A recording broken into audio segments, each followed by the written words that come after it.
it's sweeter now. You honey every day, girl. Wish that I could love you right in a special way, girl. You light my fire.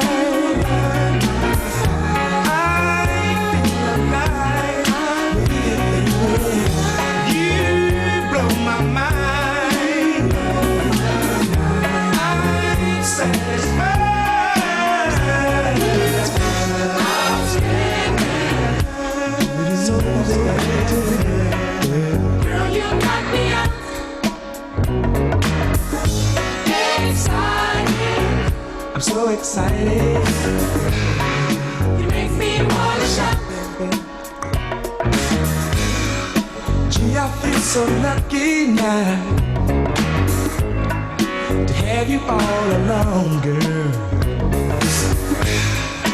I really love the way you love, girl. Forever I'll be yours, baby. You blow my mind, baby. I'm so alive with you, baby. You blow my mind, baby. You blow my mind, baby, baby. Light my fire. I feel alive. You blow my mind. I'm satisfied.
Come into this world unknown, but know that we are not alone. They try to knock us down, but change is coming. It's our time now. Hey, everybody loses it. Everybody wants to throw it all away sometimes. And hey, yeah, I know what you're going through. Don't let it get the best of you. You'll make it out alive. Oh, people like us.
forgot. It's hard to get high when you're living on the bottom. We are all misfits living in a world on fire. Sing it for the people like us, the people like us. You just gotta turn it up loud when the flames get higher. Sing it for the people like us, the people like us. We are all misfits living in a world on fire. Sing it for the people like us, the people like us. You just gotta turn it up loud when the flames get higher. Sing it for the people like us, the people like us. It's UUCC Zoom-in Live with special guest Carol Gay. Here's your host, David Kantor, with co-host Will Barrett. Hey, hi, everybody. Welcome to this episode of UUCC Zoom-in Live. My co-host, Will Barrett, is here with me this evening. We're glad you're with us tonight. Thank you very much for having me. This is episode number 7 of our show. We're grateful for the ongoing support for all of you who are here tonight, who are repeat visitors, as well as those who are with us here for the very first time. If you are enjoying the show, because you keep coming back, please tell your UUCC friends, because the more the merrier. So please. Yes. So I mentioned last time we were together that I was experiencing election day exhaustion. And I was going to say tonight that I'm now experiencing post-election day exhaustion. But I just saw the news a little bit earlier this evening about how the General Services Administration has said, hey, Biden administration, you can actually start coordinating with us now. So I thought that was very good news and energized me this evening. So I was much happier about that. You know, it's been a weird 4 years, right? And a weird last couple of weeks also. I'm glad we're headed to right now. So Will, are you still at Kent State right now, or are you somewhere else? I'm still currently at Kent State, yes. So what's the story there? Are you there for till next year? Are you coming back home soon? What's the story with how Kent State's handling things? Well, me personally, I plan on being out here to the end of the semester. Then I'm going home. I can't really speak on what's going to happen next year because, I mean, I'm not part of the planning committee that plans the things for how Kent handles COVID. Wait a second. You're at Kent State and they're not taking advantage of your brain power to figure out how to run the university? I'm shocked. These people aren't going to love me till I'm gone.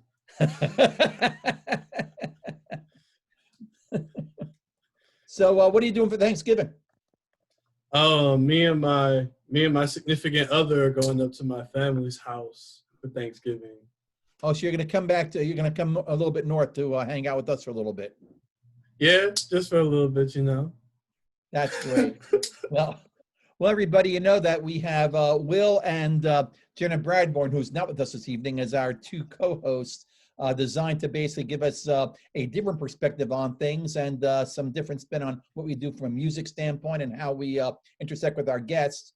By the way, for those of you who came on a little bit early, our music this evening before we got started here tonight was, first song was by the Lovin' Spoonful, You Didn't Have to Be So Nice. Outstanding by the Gap Band, that was a Will Barrett selection. Then, of course, Yes. People Like Us, which is our Doom Patrol song that gets us started every evening. So, as we said before, you know, we've been hoping all along that the genesis of this show was designed to give us a way of coming together every couple of weeks. So again, if you've been with us before, we're glad you're with us again this evening. And if this is your first time with us, we hope that you find this evening to be enough entertainment and enough of a good collegial way to be with your fellow UUCC folks that you'll come back again. So a reminder for all of you is that if you have not yet done so, please use that chat function at the bottom of your Zoom screen to announce yourself. Make sure you send it to everybody, not just the panelists, okay? Because your fellow UUCC congregants want to know that you are here. It's true. So, as an aside for this evening now, we have, I think, a special guest or two in the audience. Maureen Harrington was with us from Pasadena, and she said hey, and then I think she had to bolt. So if Maureen is there, say hi to us, Maureen. But you did text me to say you had to go somewhere else, so I'm not expecting a response from you. I think we also have a special guest here from Minneapolis this evening. Will, can you guess who's with us in Minneapolis this evening? Maureen, are you there? Yes, we made it. We were Oh, able outstanding. to juggle something. So we're both here saying hi from California. Oh, Hi, Maureen Will. Gordon, glad you're with us this evening. And we also have a special guest with us from Minneapolis. Last name is Gay. I think first name is Julia. Julia Gay, are you with us this evening as well? Say hi to all of us. Hello, everyone. Hello. Hey, Julia, glad you're with us this evening as well. According to my notes, the Ministerial Search Task Force is in the midst of summarizing all the input they've gotten from all of us during the last few months and has organized some search-related events during the coming weeks. And so, Will, we have with us this evening a brief update of some upcoming stuff from Ministerial Search Task Force member Meg Pawkin. Meg, are you there? I'm here. Outstanding. Well, we're thrilled you're with us tonight. I guess that means you've gotten quasi over your COVID bout. Is that true? I did. I still have a little bit of a cough, but I think I can keep it under control for my brief announcement this evening. Outstanding. Well, you took your cue well, Meg. So what do you have to share with us tonight about the search process and about search events? So we have been working hard on the search committee, and one of the ways that our members of the congregation can participate in the search process is by attending the workshop that we have scheduled for December 12th from 10 to 2. It will be conducted via Zoom, and the workshop is called Beyond Categorical Thinking. And the whole focus of this workshop is to help promote inclusive thinking and to reduce unconscious bias. You know, as we each think about who our ideal minister might be, we want to avoid a situation where we have unconscious things in the back of our mind that might be limiting who we look at and how we evaluate ministers.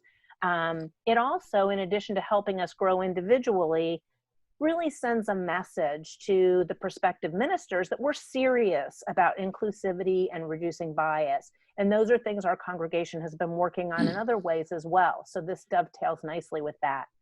The workshop will be conducted by Keith Cron, who's the head of the UUA Transitions Office.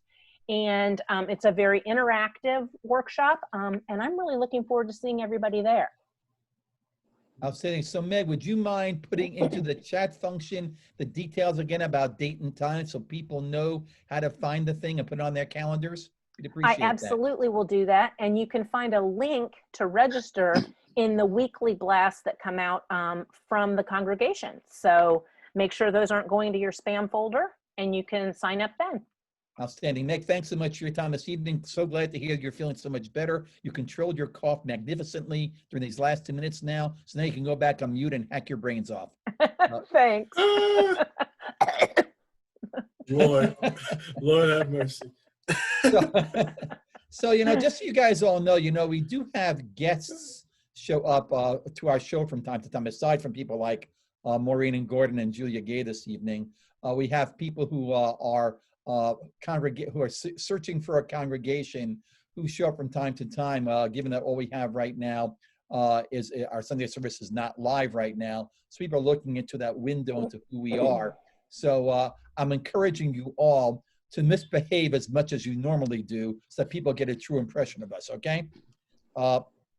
So I want to move from talking to Meg to reminding you all that we're going to have the, 3 weeks from now, on our first show in December, we're going to have the Ministerial Search Task Force chairs.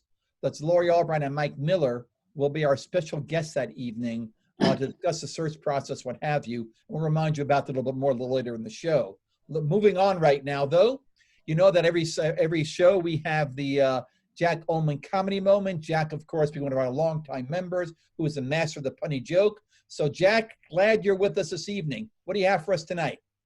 Thank you, David. Good evening, and good evening, Will. I want to Good thank you for evening. my official UUCC Live mug. It's a beauty. But I have to tell you, David, you're not that good looking in person. In fact, if being handsome were a crime, you'd be law-abiding. Oh, Jack, I've been a little you're killing depressed me. lately about growing old. I turned 75 in December, and frankly, I look it. Last year in Florida, I was walking the pool when a friend complimented my alligator shoes. Problem was, I was barefoot. Dennis Grossman from our church is my primary care physician.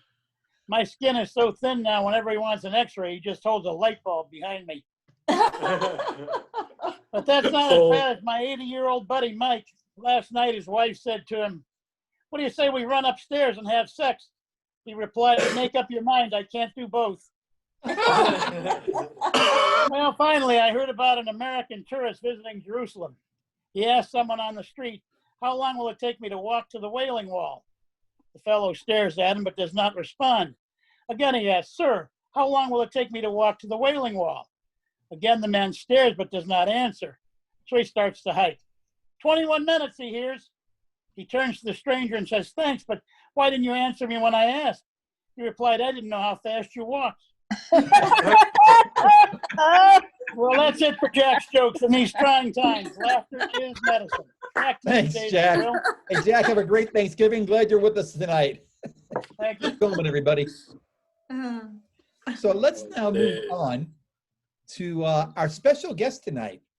So our special guest tonight actually is the co-creator of the show and the board president, Carol Gay. So I first met Carol 30 plus years ago. We both attended early gatherings of the 20s and 30s group, not called the Boomers group. Carol snuck in. She was only 10 years old at the time.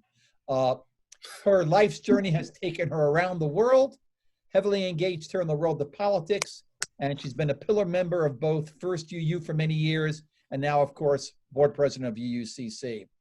Everybody, take yourself off of mute and give a warm UUCC welcome to Carol Gay.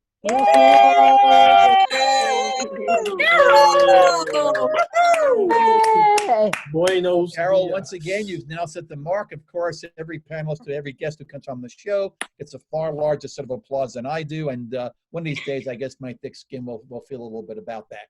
So, Carol, how you feeling this evening? I'm good. I'm good. So, how you feeling about being in front of the camera instead of being behind the camera tonight? It's very weird. So, you know, when Carol first said okay to being on the show, everybody, she said sure, but then she asked me if she had to actually show her face instead of just being behind the camera, as always, just answering questions like God from above. I said, for this show, yes, since we're UUs, there is no God, so you have to show up here. So, Carol, I guess I want to start with you on a topic that's near and dear to your heart and start with politics. So obviously we've got the results of the election now, and about today the Trump administration finally owned up to the fact that somebody else is going to be president. So I guess I'm wondering how you feel about the results of the election, how you feel about where things are at right now. Well, one, I don't think the Trump administration has really admitted that it's over, but we'll see. So I'm happy that we have a president-elect that I feel like can at least do some good stuff for our country. That's really good. I think we still have a lot of healing to do. And, you know, Ohio didn't really go in any direction that I wished it would for the most part, except for one person on the west side. Yeah, so Ohio's a little bit, needs some work, but the country moved somewhat in the right direction, but we got a lot of work to do. That's what I think. Speaking of a lot of work to do, are you going to get yourself involved in the Georgia Senate races? I may do some phone calling because they have plenty of people texting. They need phone calling. I tried to get some other things to do and they're kind of pretty busy. So they don't have room to even take new people on to help. Wow. So Carol, you may have heard this rumor that there's a COVID pandemic going on these days. I'm Really? curious if you have heard of that. How are you dealing with it? I mean, are you going to gatherings? Are you going to restaurants? What things are you not doing that you used to do? What are you missing the most? Tell us about that a little bit.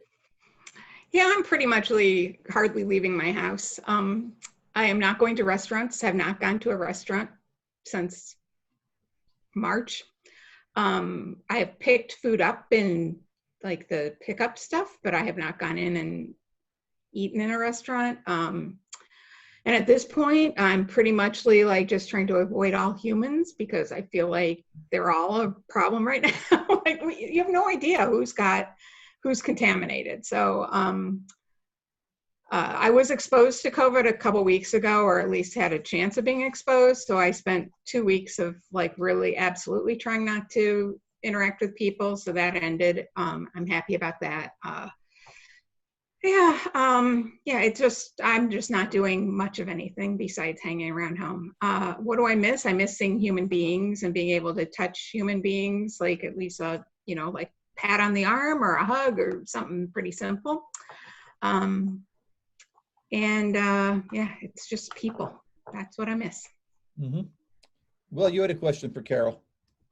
All right. Let's hop in our DeLorean and go way back in time. So tell us a little bit about where you were born and your family situation. What do you remember the most about growing up? Okay, so I was the third child of my parents out of what ended up being 6 in the end. Oh. So I was born in Nebraska, and we left there around within days of my 4th birthday, although that is where my mother's whole side of the family still lives, so it still feels like a place that I am from. We spent 3 years in Ann Arbor, where my dad got his PhD, and then we moved to Berea, and I grew up in Berea from like age 7 on. And the last of the 6 children were born in Berea. So what do I remember about growing up? I grew up my dad was a professor of music at Baldwin Wallace, and my mother had been a music teacher, so I kind of grew up in a musical family, so music kind of played a big part in it. And you said you had 6 siblings. Did your parents ever try to do like a Jackson 5 thing with you guys?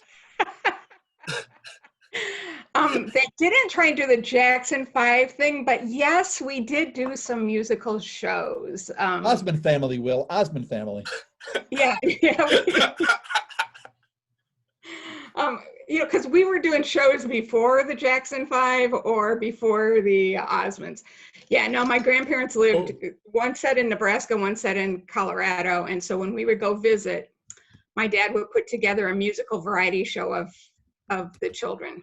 So we would mostly sing when my grandparents in Colorado, it was at their Golden Age Center. So we would sing music of the era of when those people were like high school age or their 20s. So I know music from 100 years ago really well.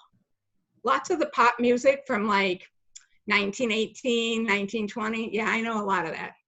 Oh, that was way before my time. Yeah, it was even way before my time, but it wasn't before the time of the old people when I was a kid. I think David might have listened to that music. Yeah, those are the days of the 78s, Will. Even before 43 is days of the 78s. Yeah, I was about to say I remember those all the time here. Yeah. So, Carol, that's the case. How did you find First U? Well, I first found Unitarianism when I was in high school, and I went on a field trip from high school. And it was kind of a contorted thing, but we went to visit 3 religious homes. One of them was, I think, the cathedral downtown Cleveland. I think the Jewish temple on the west side, and West Shore Unitarian Church. And that was what my group's field trip was in high school. And I sat there listening to the minister of the West Shore Unitarian Church talk about it, and I'm like, that's where I belong. So how were you raised? What religion? Were you raised in a religion? I was raised in religion. I was raised mostly Methodist, a pretty liberal Methodist, yeah.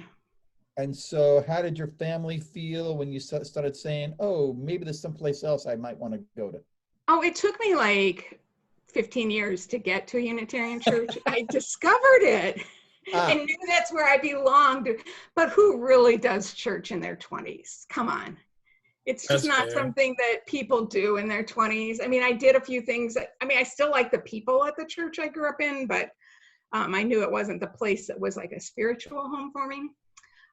So yeah, by the time I decided to become a Unitarian, a couple of my brothers were also doing that. And for the most part, I think I have one sibling who still maintains a Christian background, and maybe 1.5 that do that. Otherwise, people have pretty much gone to the Unitarian way or no way. Your ancestors must be turning over in their graves. Hey, we still go to church, so. So what appealed to you about when you said that's where I belong? What appealed to you about UU? You know, I think it was like them talking about using different sources for like to get the message from, instead of it all being the Bible. I mean, I was a skeptic back when I was 5, and I couldn't quite figure out how they knew that Jesus was really a person. And the answer I got was, you just have to believe. And that didn't work with my 5-year-old brain, and it never picked up later in life. So like the fact that there's this Bible and it's supposed to be the word of God, and that just, it's not that I disagreed with much in the Bible, because I mean, as much as I read, I was okay with, but it definitely wasn't something that I could embrace. You know, like I like the fact that there are other things, that it wasn't all this one little religion that was supposed to be the best in the whole world. So how'd you find First U? Well, then I was living on the east side of Cleveland, and at a point I really needed a community. And you know, like when I said that to somebody, they're like, well, then you need to go to the First Unitarian Church. And I'm like, okay. And I went, and I didn't leave. And then you came across the 20s and 30s group, and of course that was it for life. Right. And that 20s and 30s group was really important. I mean, that was what connected us at that point in time. And those people are still people that I consider like my people. So as I understand it, you are the single mother of a now adult daughter. So can you share with us some of your thoughts as to how this all came to pass, about how you opted to have a child and how you opted to find one from elsewhere? I talk about that a little bit, about all that stuff. Oh, that's been a while since I even had to think about that. So, you know, I hit like 35, and I was like, oh my gosh, my life, I want to be a parent. And I'd had people ask me throughout like my 20s, like, if you didn't get married, would you adopt? And I'm like, no, it's too hard to be a parent, with like have 2 parents raising kids. It's like impossible. Why would anybody ever do that as a single parent? And then when I was 35, somebody asked me that question, and I'm like, oh yeah, I should adopt. And so it was really that fast. It took me a while to make it happen, but as soon as that question came up right after I turned 35, it's like, oh yeah, that's what I'm going to do. So and back then you had to get books from the library to find out how to do it. Books from the library. No internet. There was no internet to go research how you go to the interweb then, huh? Yeah, no, there was not. So if I recall correctly, your path to Julia was hardly a straight line. So what do you remember most about that adventure? Oh my God. I mean, I don't know what you remember about it not being a straight line. It was kind of crazy. I mean, I adopted Julia. I chose China because there were a couple of reasons. One, that kids were what I considered at that point in time, to the best of my knowledge, already sitting in orphanages. They were not, there were some countries that had problems with kind of babies ending up in orphanages after they had somebody ready to adopt them. And there was some kind of questionable behavior going on in that. And at the point that I chose China, I felt like it was not doing that, and that the kids were already going to be in an orphanage whether we adopted them or not. So it wasn't like we were stealing them from their families. So that was why I chose China. It also was primarily girls that were being adopted from China, and I had this belief that I needed to have a daughter. You had a belief that you needed to have a daughter. I mean, I'd hate to say, I was just kind of dead set on having a daughter. So, which, you know, when you adopt, you have a little bit of control that you don't have when you give birth to babies. But you opted to adopt somebody of the stronger sex, clearly, to make your life easier or harder. Definitely strong, yeah. So tell me about the challenges you had of raising a child who's not the same race as you are. Yeah, that I learned that as time went on. I mean, I knew a little bit at the beginning, but it was easy to say, like it would all be okay. I'll tell you, I adopted a Chinese child. I was very well aware that she was of a different race, but I remember as a kid having a friend who was Chinese, and I literally had no idea that was a different race. I thought she was Chinese, like another one of my friends was Italian.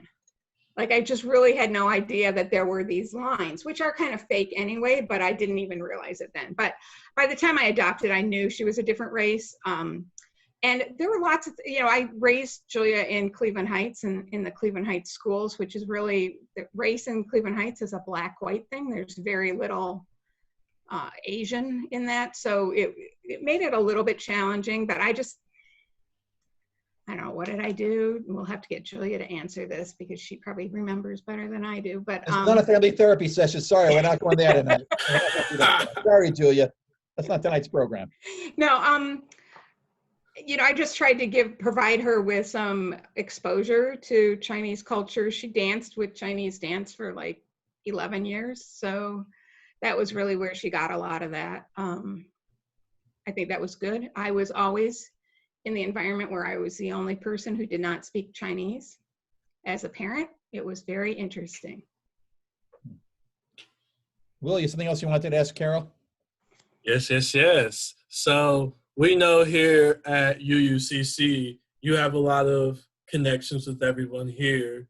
For me, you've known me since I was a little guy doing the musicals. And with David, you probably met him the same way you met all of us met him by finding his sarcophagus and dusting it off, letting him out to get some sunlight. But so what's the deal about your family's relationship with Mike Carney? Okay. So I told you earlier that my dad taught music at Baldwin Wallace. So Mike Carney actually graduated from Baldwin Wallace in music. When I first met Mike, I'm like, oh, Mike is way too young. My father would have retired before he got there. And then Mike told me how old his kids were. And I'm like, oh, wait a second. There's no way you're too young to have known my dad. So yeah, my dad was, according to Mike, his mentor in college. So. All right. So we go back to, I met Mike for like a half a second at my dad's memorial service. And then again, when he started at UUCC. Carol, let's talk about you and the congregation a little bit and your service to it. So you've been heavily involved in all sorts of stuff over all the years, both at First prior to the unification and now as well. But is this your first time that you're actually serving on the board? It is. I said no many times before. So what prompted you to get engaged now? What happened? Well, the reason I said no before was because I was a single parent and I was not willing to give up my time. But I mean, the board takes a lot of time if you're going to do it the way I would want to do it. And I wasn't willing to give that up when Julia was at home. And I told people when she went to college, I would do it. And then it took like years before anybody asked me. Because I guess I'd been on the no list so many times that. Well, you're on the leadership, you're on the nominating committee, at First we have this list of all the people, how many times they've said no. And I think I was on there also. I don't remember exactly what the deal is here, but I have the impression some people think once they see a whole string of no's, they say, I told people like why I wouldn't do it. And, when it was like, the first time I was asked was as I was in the process of adopting, and they're like, oh, it'll be fine. You can just bring her to the meetings. And I'm like, I am not doing that. So I guess I started saying no about 1995. So maybe that's why. And then it wasn't until 2017 that I said yes. So from your perspective, how was reunification going before COVID hit? So COVID hit when we had been reunified for 13 months. Yep. 13 and a half months. So, we were making the progress we wanted to be making at that point in time. It still was, we weren't done. We weren't reunified. We weren't like this as people, but we were making the right steps. At that point, the board was really focused on just getting all the things that an organization needs, like policies and things like that, done, that it's not really exciting stuff to do, but really has to happen. So that was happening. The congregation, I think we were getting ready to like think about like some congregation activities. We were moving into search.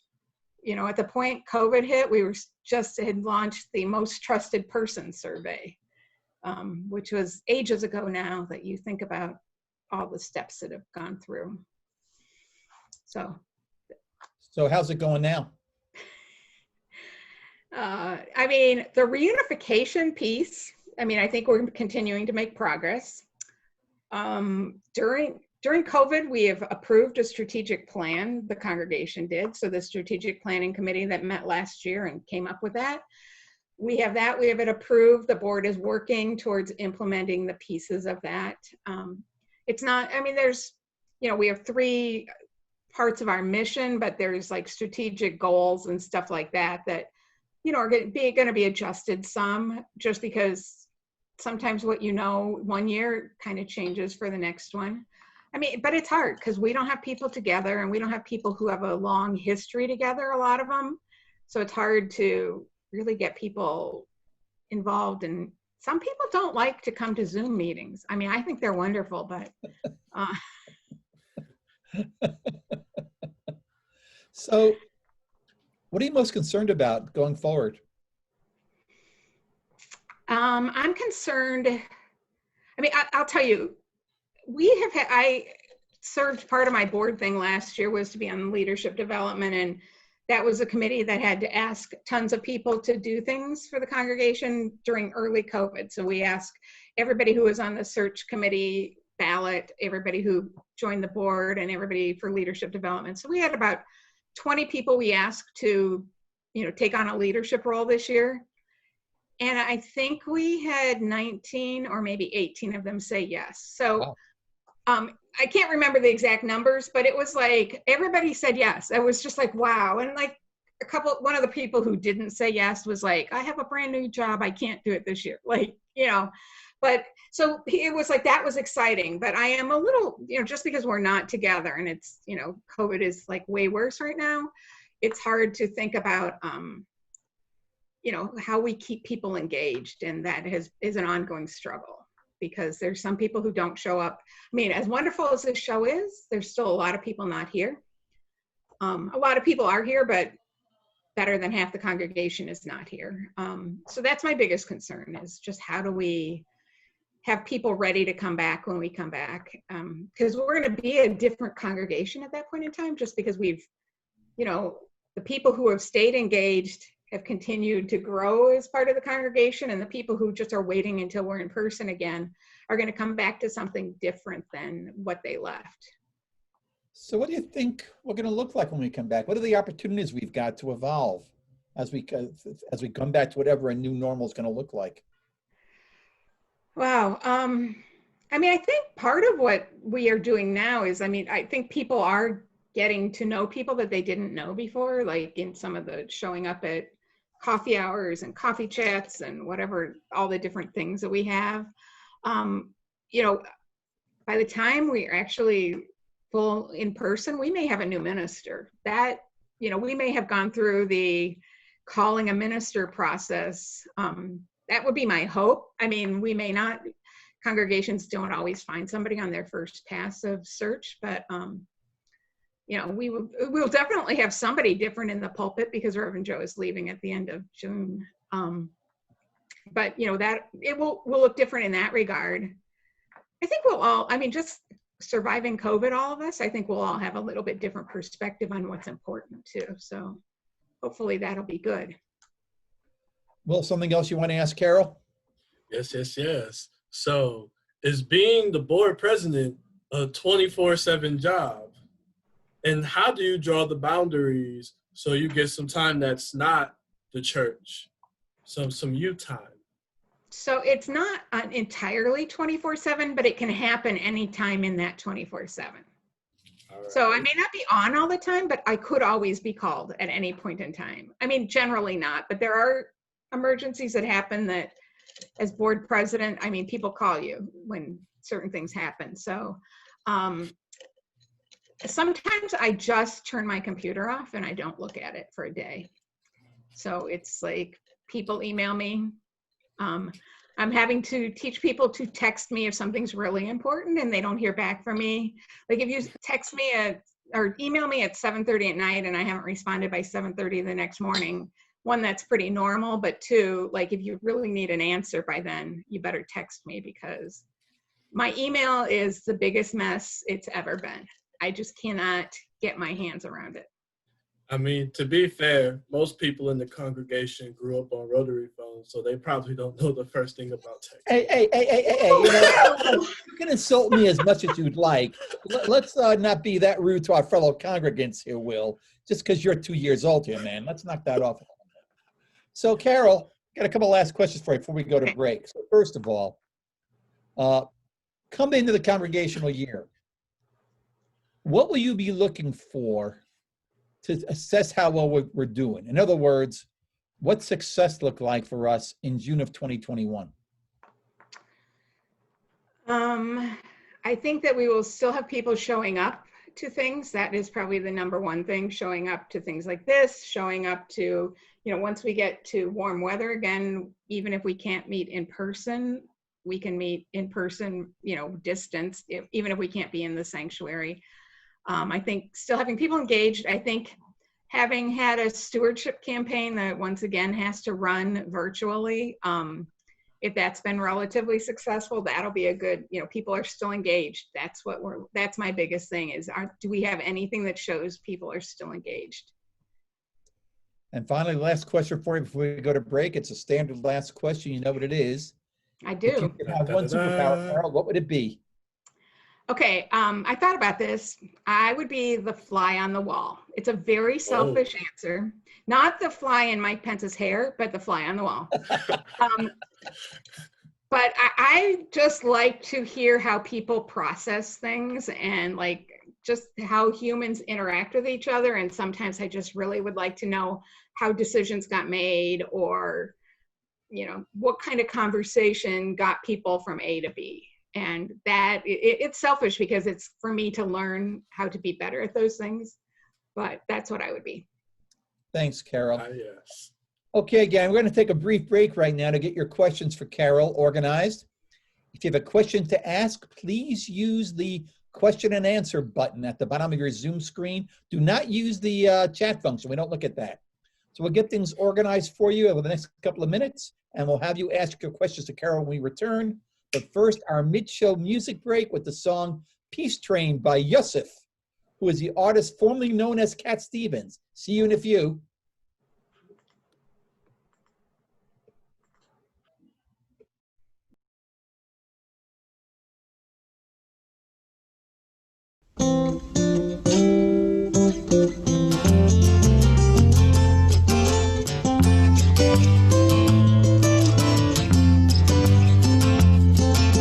Now I've been happy lately, thinking about the good things to come, and I believe it could be something good has begun. Oh, I've been smiling lately, dreaming about the world as one, and I believe it could be someday it's going to come. 'Cause out on the edge of darkness, there rides the peace train. Oh, peace train, take this country, come take me home again. Now I've been smiling lately, thinking about the good things to come, and I believe it could be something good has begun. Oh, peace train sounding louder, ride on the peace train. Ooh, come on, the peace train. It's peace train, holy roller. Everyone jump on the peace train. Ooh, come on, the peace train. Get your bags together. Go bring your good friends too, 'cause it's getting nearer. It soon will be with you. Come and join the living. It's not so far from you, and it's getting nearer. Soon it will all be true. Oh, peace train sounding louder. Ride on the peace train. Come on, the peace train, peace train.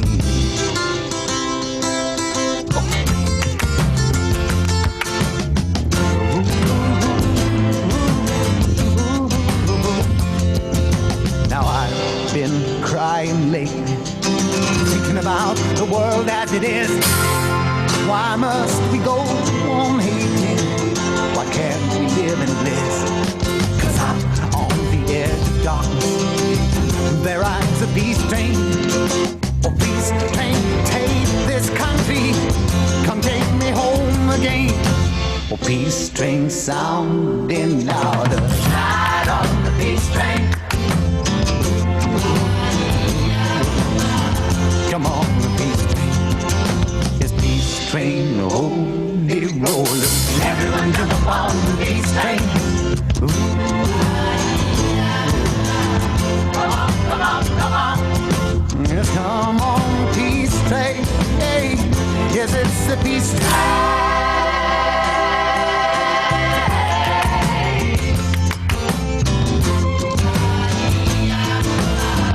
Come on, the peace train, oh, peace train.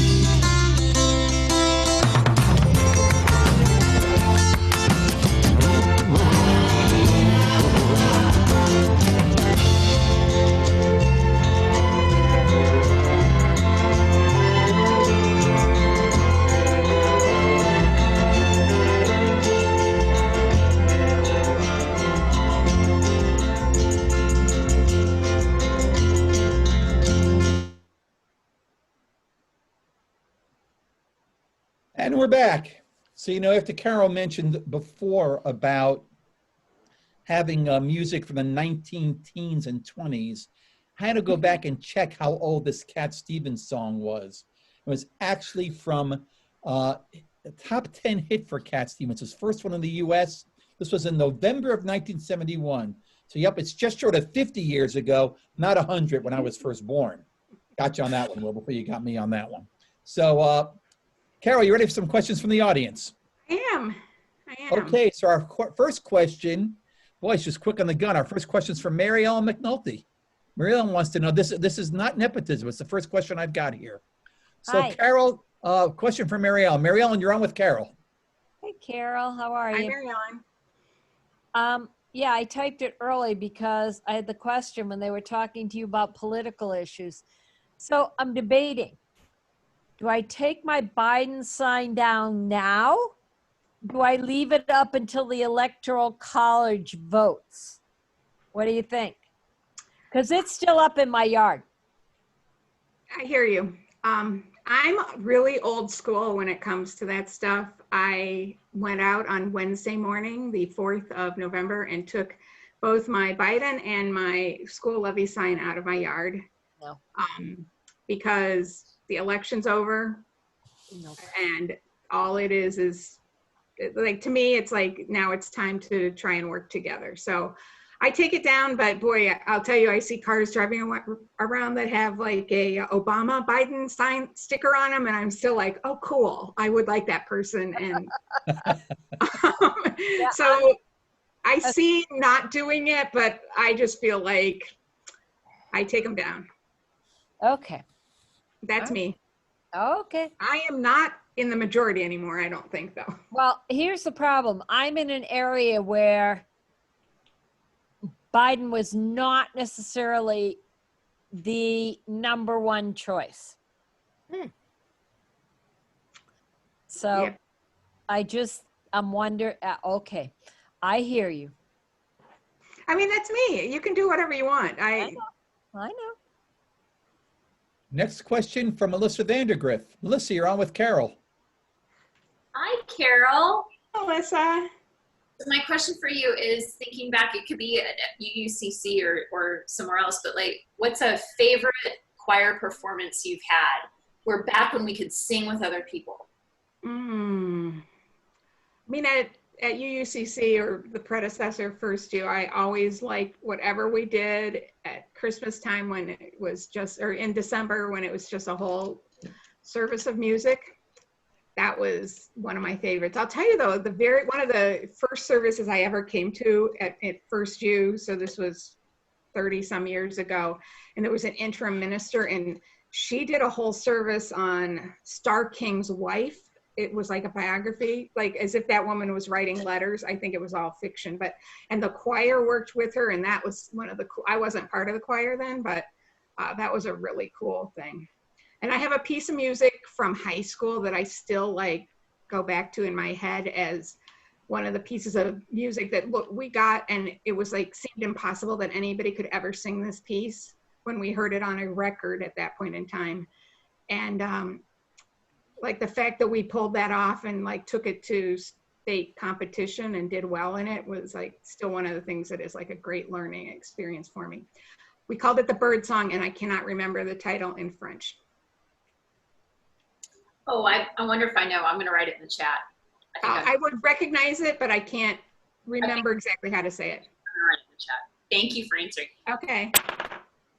Next up is Cliff Wire. Cliff, you're on with Carol Gay. What do you got for her tonight? Carol, I was curious about your high school trip. Yeah. How those 3 churches got picked, and it seems strange to me coming from, you know, a public high school that you would go and do that. Yeah. Okay. So it was an English. It was like in my junior year. So it was a combination of American literature and U.S. history class. So it was a 2-period-a-day class. And the way they had this thing structured, the first part of the year was we read the Scarlet Letter, or if you're like me, you didn't quite finish it ever. But it was like how religion impacted the origins of the United States and how it impacted today. So, I mean, this class had like 100 or 200 kids in it, maybe. I don't remember the exact number. It was well over 100. And so they just sent everybody to 3 religious institutions. And it just so happened I ended up at the Unitarian Church. It wouldn't, like, I don't even know where the other people went, because it's like, okay, we got Unitarian, Catholic, and Jewish. Like, how could you get a better combination than that? Like, if you're really going for a variety. And I don't know where the other groups went. But I did have, like, at that point in time, I remember we had a journal, and I wrote in my journal, oh, you know, I think I really am a Unitarian. And my teacher who read it said, yeah, me too. And she went to the same church that I had grown up in, but she too thought she belonged more in the Unitarian Church. Okay, thank you. Mm-hmm. Next question, Terry Robbins. Terry, you're on with Carol. All right. Hey, Carol. Well, actually got 2 quick ones. Okay. You said you have a musical family, but was there anybody who was not musical or did not have that ability? And did you shun them? I probably had the least, I was the least accomplished of any of my siblings, but, you know, I had 4 brothers, and they could sing, and, you know, boys always, if you can sing and you're a boy, you can do everything in high school, because there are so few boys who can sing. And we managed to have 2 basses and 2 tenors. It was, you know, pretty cool. So I think I didn't work as hard as everybody else did at it. So I was probably the least accomplished, and I was a girl, and there's like, oh, don't sell yourself short. Dime a dozen, you know, they're a dime a dozen. Don't sell yourself short. Okay, so this is my other question. Male musical ability when I was in high school as well. Yeah. Yeah. And so I believe I remember you teaching Sunday school. I did. Back in the day. So what was like your favorite curriculum? I actually, you know, taught every grade except for 7th grade. I think my favorite curriculum was what we used to do in 3rd grade, which was holidays and holy days, because that just is a party every week. Or a celebration of some sort. Yes, cool. Next question from Lori Albright. Lori, you're on with Carol Gay. Hi, Carol. Hi, oh Lori. my gosh. I am so glad you are our president this year. I think you're doing a fabulous job. So in that light, I just wanted to recognize the hours and hours of volunteer work that you give to our congregation But I know that that's not the only place that you offer volunteer hours to. You have organized and managed any number of other community projects and voter things and all that other kind of stuff. Can you talk a little bit about those experiences and what drives you to give so much of yourself? I admire you and your work. Oh, thanks. I mean, I just like feeling valuable. So that's like just giving myself, I guess, is how I get that back. So what do I do? Like, I have worked on election stuff since 2016. In 2016, I worked like, I feel like 16-hour days for 3 months to get Hillary elected, to have her have a landslide, which apparently didn't work. Ever since then, I'm like, okay, I got to just do what needs to happen. So I tend to do less of the phone banking and less of the text banking and more of the organizing the people parts of it. So the running the phone bank more than the calling, but that's what I like to do. I seem to do okay at it. But yeah, it's anything that's like voter engagement and like voter rights. It's, you know, it's less for me, the candidate, although by the time it comes to a presidential election, I definitely am working for a candidate, but I like to see people be able to vote and be able to have their voice heard and understand how important it is to have their voice heard. But I have, you know, run across multiple people in my life, like in doing petition gathering, that have like given up on the process. And I was pretty naive when I first started doing it and said, oh no, it'll be different this time. Well, it's not always different. You know, people have a reason that they have become disengaged. And I know you've also been really involved in the Cleveland International Film Festival. I have, yeah. That's no longer a volunteer thing. Well, who knows what it is now, because it's not meeting in person for 2 years. But yeah, I got involved in that, I think, right when Julia went to college, just as something, you know, like I'd always been interested in the film festival, but it's just hard. It was harder to do when I had a kid that was like needing to go to school and things like that. Anyway, I just love the film festival, and I love the energy of that event, which is what got me so involved in it. Because didn't you, this may not be volunteer, but didn't you like actually organize like all the volunteers for the festival? No, not that much. I do all the ballots and the like making sure the ballots are all in the right place at the right time and they all get counted properly. So do you do the Chicago style where people vote early and often? There have been like voter fraud. I mean, it's voting. It's always voting for me. You know, but I did catch voter fraud once, like in the film festival, where somebody like took a whole stack of ballots and voted them all together. Clearly, Trump should have hired you then, but never mind. Now he couldn't have done that. Thanks, Carol. Yep. So each episode around now, thanks, Carol, for answering all those questions here. Each episode around now, we're going to read your emails and texts with your comments, questions, suggestions, and stories. If you have something to share, please send it to Liz. We have an address. Maybe we don't. Hi, Will. Hello.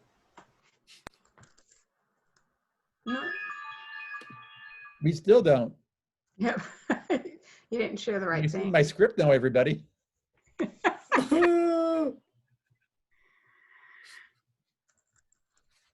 Pregnant pause.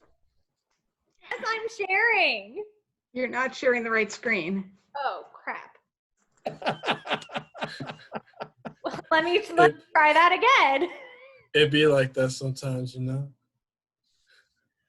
We'll keep the pregnant pause going. Hey, Will, so Carrie, want to sing a song for us right now while we're waiting?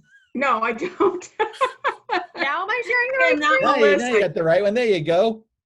So if you want to send us a comment that may or may not get read, depending on what happens, send us at Zoom-in, ZOOMIN, at UUCleveland.org. Again, that's Zoom-in, ZOOMIN, at UUCleveland.org. And as I remind you, as I have before, we are not above a little bit of bribery to encourage you to share your stories. So each show we do select one person who sends us a note, and that winner receives their very own UUCC Zoom-in Live mug that Jack was referring to earlier.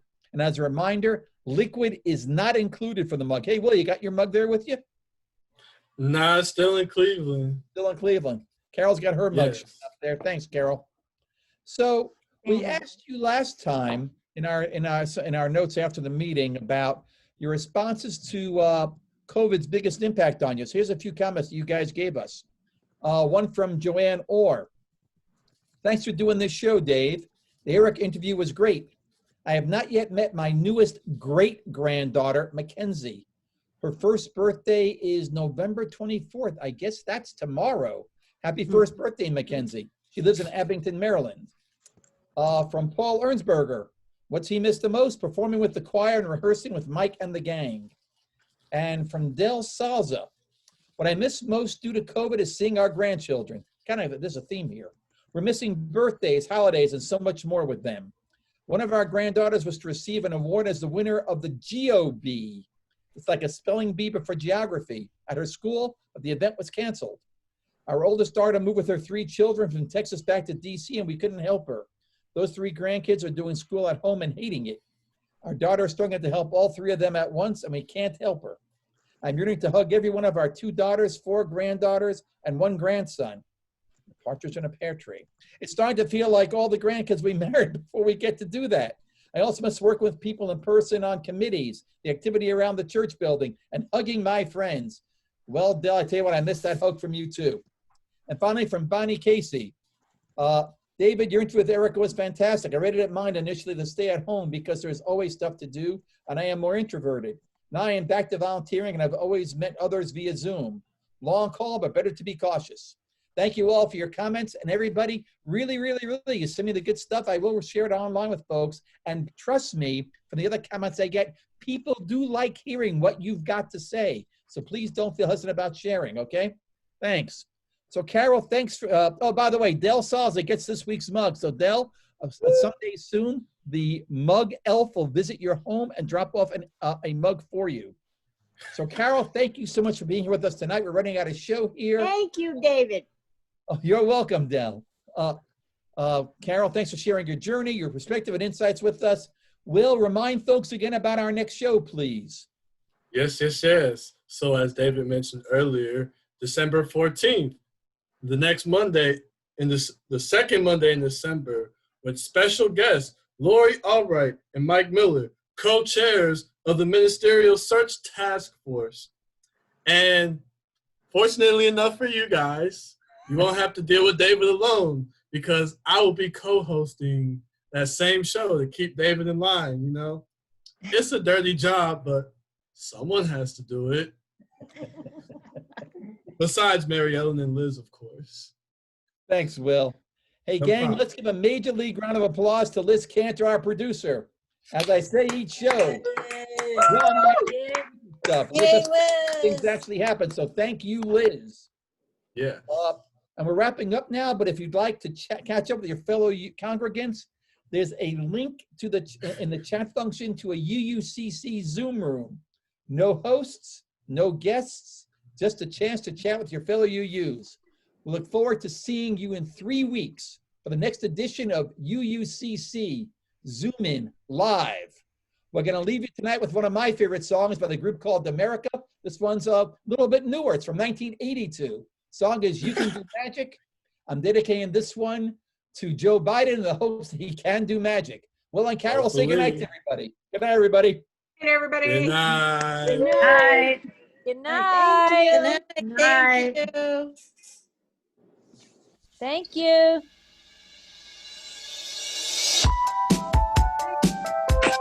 So funny. So this is a little newer.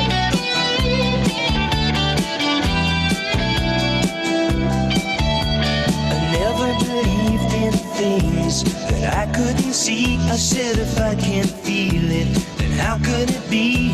No magic could happen to me. And then I saw you, I couldn't believe it. You took my heart, I couldn't retrieve it. Said to myself, what's it all about? Now I know there can be no doubt.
disappears. Who would believe it? With a word you dry my tears. You can do magic. You can have anything that you desire. Magic. And you know you're the one who can put out the fire. You know darn well when you cast your spell, you